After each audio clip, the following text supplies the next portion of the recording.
তারকার আত্মহত্যা। রবির বিয়ের পরপরই ঠাকুরবাড়িতে অনেক ওলট পালট ঘটে গেল। স্বামীর মৃত্যুতে সৌদামিনী সংসারে উদাসীন হয়ে পড়লেন। সেই সংবাদ পেয়ে মহর্ষি কিছুদিনের জন্য পাহাড় থেকে নেমে এলেন জোড়াসাঁকোয়। নবদম্পতিকে 4টি মোহর দিয়ে আশীর্বাদ করলেন তিনি, আর জমিদারি দেখার ভার দিলেন রবিকে। প্রতি সপ্তাহে অবশ্য রবিকে রিপোর্ট পাঠাতে হবে বাবা মশাইয়ের কাছে। দিন কয়েক ইতস্তত গঙ্গায় নৌকা ভ্রমণ করে দেবেন ঠাকুর শেষে চুচুড়ার একটি বাগান বাড়িতে আশ্রয় নিলেন। মহর্ষি রবিকে চিঠি লিখে নির্দেশ দিয়েছেন, ইংরেজি শিক্ষার জন্য ছোট বউকে লারেটো হাউসে পাঠাইয়া দিবে। ক্লাসে অন্যান্য ছাত্রীদের সহিত একত্র না পড়িয়া তাহার স্বতন্ত্র শিক্ষা দিবার বন্দোবস্ত উত্তম হইয়াছে। তাহার স্কুলে যাইবার কাপড় ও স্কুলের মাসিক বেতন 15 টাকা সরকারি হইতে খরচ পড়িবে। ইতিমধ্যেই অবশ্য মৃণালিনীকে জোড়াসাঁকো থেকে নিজের বাড়িতে নিয়ে এসে তার পড়াশোনার ব্যবস্থা চালু করে ফেলেছেন জ্ঞানদা। লরেটো হাউসে মৃণালিনীকে আলাদা করে ক্লাস করানোর জন্য বেতন লাগছে 7 টাকা। রবির উপযুক্ত করে তোলার তাগিদে তাকে গান শেখানোর ক্লাসেও ভর্তি করা হলো। তবে রবি এসবে একটু উদাসীন। নিজস্ব জীবন ছন্দের মধ্যে হঠাৎ এসে পড়া এই বালিকা বধূকে নিয়ে কি করবেন তিনি ভেবে পাচ্ছিলেন না। এতদিন কখনো সদর স্ট্রিটে নতুন বৌঠানের কাছে, আবার কখনো মেজ বৌঠানের কাছে বিরজি তলাওয়ে যে উদ্দীপক জীবনযাপনে অভ্যস্ত ছিলেন, তার বদলে জোড়াসাঁকোর নিস্তরঙ্গ দিনগুলো যেন কাটতে চায় না।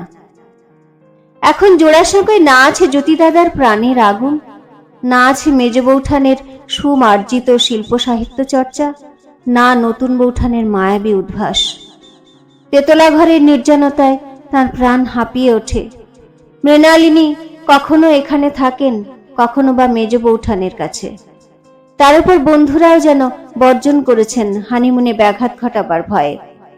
রবি বাধ্য হয়ে প্রিয়নাথকে চিঠিতে লিখলেন, হানিমুন কি কোনো কালে একেবারে শেষ হবার কোনো সম্ভাবনা আছে? তবে কিনা মুনের হ্রাস বৃদ্ধি পূর্ণিমা অমাবস্যা আছে বটে। অতএব আপনি হানিমুনের কোনো খাতির না রেখে হঠাৎ এসে উপস্থিত হবেন। বউকে ছেড়ে সদর স্ট্রিট বা বিরজি তলাওয়ে আগের মতো পাড়ি জমাতেও পারছিলেন না রবি। এখন মেজ বৌঠান মৃণালিনীকে নিয়ে গিয়ে যেন রবিকেও বাঁচিয়ে দিয়েছেন।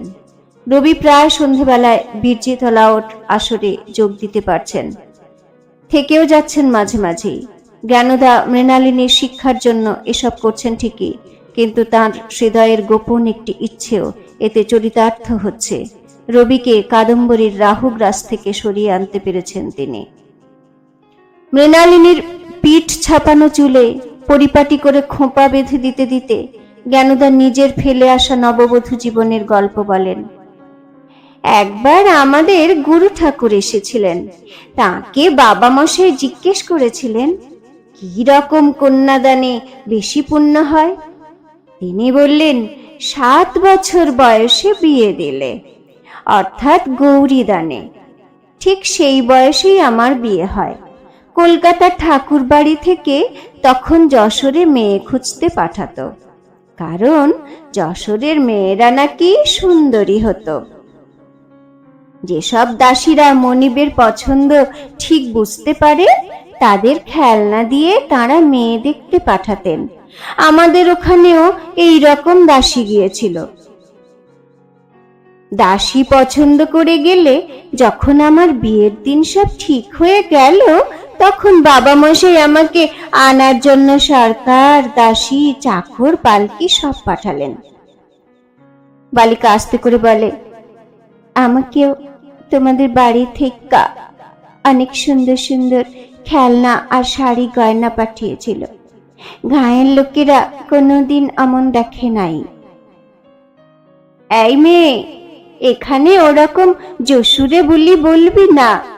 শোন, আমার বিয়ে তো তোদের মতো জোড়াসাঁকোর দালানে হয়নি।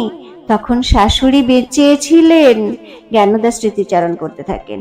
বিয়ের পর বাসি বিয়েতে আমাকে মেয়ে পুরুষ মিলে ঘেরা টোপ দেওয়া পালকিতে নিতে এসেছিল।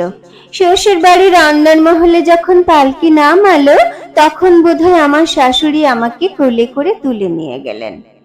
তার ভারী মোটা শরীর ছিল, কিন্তু আমি খুব রোগা ও ছোট ছিলাম বলে কোলে করতে পেরেছিলেন। আমাকে নিয়ে পুতুলের মতো এক কোণে বসিয়ে রাখলেন। মাথায় এক গলা ঘোমটা আর পায়ে গুজরি পঞ্চম ইত্যাদি কত কি গয়না বিচ্ছে। আমার পাশে একজন গুরু সম্পর্কিয়া বসে যৌতুকের টাকা কুড়োতে লাগলেন। আমি তো সমস্তক্ষণ কাঁদছিলাম। জ্ঞানদা বলতে বলতে যেন অতীতে ডুবে গেছেন। আমার শ্বশুর যখন যৌতুক করতে এলেন, তখন একটু জোরে ফুপিয়ে কেঁদেছিলাম। তিনি জিজ্ঞেস করলেন, কেন কাঁদছে? লোকে বললে, বাপের বাড়ি যাবার জন্যে। তাতে তিনি বললেন, ভালো, পাঠিয়ে দেব। সকলে বলতে লাগলেন, দেখেছ কি শেয়ানা বউ, ঠিক তাক মাফিক চেঁচিয়ে কেঁদে উঠেছে যখন শ্বশুর যৌতুক করতে এসেছে। কিছুদিন পর্যন্ত লোকে আমাকে রোজই দেখতে আসতো ও নানা রকম ফরমাস করত, উপর বাগে চাও তো মা ইত্যাদি। মেয়েরা কাপড় পর্যন্ত খুলে দেখত। আমি খুব লাজুক ছিলাম, ঠিক তোমার মতো। সমবয়সীদের সঙ্গেও ভালোভাবে কথা বলতে পারতাম না। কে বলবে এখন তোমাকে দেখা? মৃণালিনী সাহস করে বলে ফেলেন, তোমারে দেখা মনে হয় যেন সাক্ষাৎ দশভুজা জগদ্ধাত্রী। ও বাবা, মেয়ের মুখে দেখে বল ফুটেছে। জ্ঞানদা আনন্দে হেসে ওঠেন। কিন্তু ওই যশুরে বলি ছাড়তে হবে। সন্ধে গান বাজনার আসর বসছে রোজই। জ্যোতির সঙ্গে অক্ষয় এসে হাজির হন প্রায়। পিয়ানোর রিডে দেশি বিদেশি সুরের ওঠানামায় উত্তাল হয়ে ওঠে বীরজিতলা ওর বাড়ি। সেসব উত্তেজনার অবসানের পর রাত হলে বালিকা বধূর পাশে শুয়ে রবির মনে পড়ে একাকিনী নতুন বৌঠানের মুখ। কি করছেন তিনি? জ্যোতি দাদা কি বাড়ি ফিরেছেন? না ফেরার সম্ভাবনা খুব বেশি। তিনি এখন আবার বিনোদিনীর কাছে যাতায়াত করছেন। তাহলে একা সেই বিরোহিনী কিভাবে রাত কাটাচ্ছেন? রবি উদ্বেগে বিছানা ছেড়ে উঠে পায়চারি শুরু করেন। বালিকা মৃণালিনী জানতে চায়, আপনার কি হয়েছে? ঘুম আসছে না? মাথা টিপে দিতে। তার মুখের দিকে তাকিয়ে রবির বড় মায়া হয়। 12 বছরের সরল বালিকা বোঝে না, তার পক্ষে 24 বছরের রবির জটিল মনোজগতে ঠোকা কত কঠিন। কাদম্বরী সত্যিই একা হয়ে পড়েছেন। রবি আসার সময় পায় না। জ্যোতি প্রায় রাতেই বাড়ি ফেরেন না। কোথায় থাকেন জানতে চাইলে বড় অশান্তি করেন। মনে মনে কাদম্বরীর গভীর সন্দেহ, জ্যোতি নিশ্চয়ই বিনোদিনীর কাছে রাত কাটাচ্ছেন। শুয়ে বসে তার দিন কাটে না, রাত কাটে না। খড়খড়ির ফাঁক দিয়ে রাস্তা দেখেন, রাস্তার ফিরিওয়ালা ঠেলাওয়ালা দেখেন। সেলাই নিয়ে বসলেও মন লাগে না। মনের রং হারিয়ে গেছে যে। রূপাকে আনিয়ে নিয়েছেন সদর স্ট্রিটে। তার সঙ্গে বসে কখনো তাস খেলেন, কখনো চলে কাব্যপাঠ। আর প্রতিটা ছোটখাটো শব্দে চমকে উঠে দরজার দিকে তাকান, যেন মনে মনে কারো আগমনের প্রতীক্ষায় আছেন। ওদিকে অলস দুপুরে বিনোদিনীর কোলে মাথা রেখে জ্যোতি গল্প করেন, জানো বিনোদ, নিলাম থেকে সস্তায় একটা জাহাজের খোল পেয়ে কিনে ফেলেছি।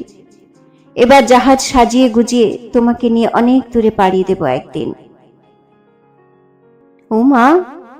বিনোদিনী জ্যোতির চুলে বিলি কেটে দিতে দিতে থেমে যান অবাক হয়ে। বলেন, জাহাজের খোল আবার কেনা যায় নাকি? ও দিয়ে তোমার কি হবে? আরে বুঝতে পারছো না? জ্যোতি উৎসাহে উঠে বসেন। আস্ত জাহাজ কেনার চেয়ে খোল কিনে তাতে ইঞ্জিন জুড়ে কামরা লাগিয়ে নিলে কম খরচে চমৎকার জাহাজ হয়ে যাবে। আমি এবার জাহাজের ব্যবসা করব, ইংরেজদের সঙ্গে পাল্লা দিয়ে। দেখো বিনোদ, আমার স্বদেশী জাহাজ লোকের নিশ্চয়ই পছন্দ হবে।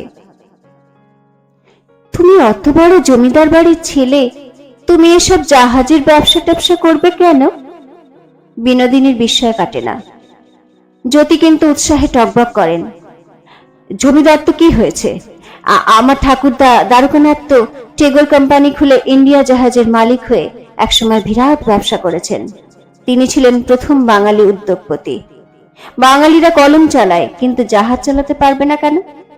দেখে নিও বিনোদ, আমার জাহাজ কোম্পানি অনেক বড় হবে, অনেক টাকা আসবে, আর সেই টাকা আমি থিয়েটারের জন্য খরচ করব।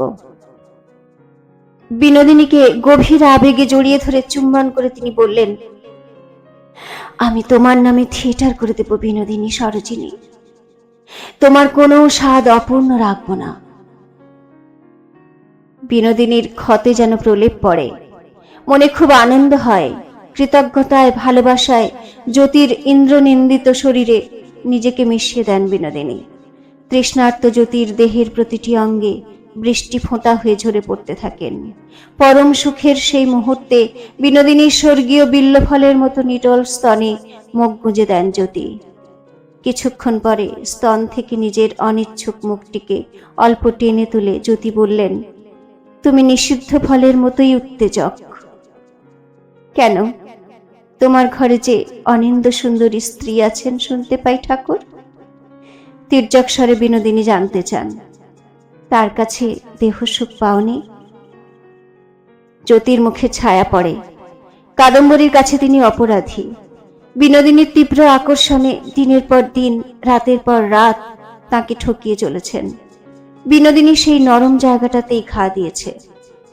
কি গো সুপুরুষ, উত্তর দিলে না? বিনোদিনী নিজের বহু নিন্দিত রতি ক্ষমতার স্তুতি শোনার লোভে গলা জড়িয়ে ধরে আবার খোঁচান জ্যোতিকে। জ্যোতি ধীরে ধীরে বিষাদ মাখা গলায় বললেন, তিনি গৃহলক্ষ্মী, তার সঙ্গে রতি খেলায় তুলসী তলায় প্রদীপ জ্বালানোর আনন্দ।